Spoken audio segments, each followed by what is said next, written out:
आज छुट्टी है, क्यों ना कुछ नया सीखने चले। लेकिन कहाँ? वहाँ बहुत कुछ सीखने को मिलेगा।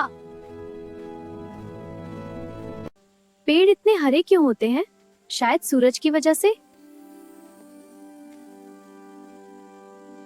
पेड़ सूरज की रोशनी से अपना खाना बनाते हैं। अरे, पेड़ भी खाना बनाते हैं? पानी के बिना क्या होगा? बिना पानी जीवन नहीं।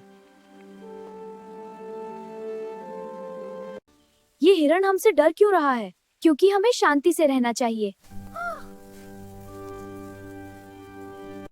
हवा दिखती नहीं फिर भी महसूस होती है। यही विज्ञान है। सूरज हमें क्या देता है? रोशनी और ऊर्जा।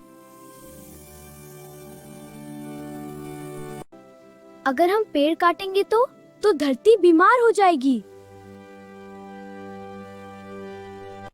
आज हमने बहुत कुछ सीखा और धरती से प्यार करना भी।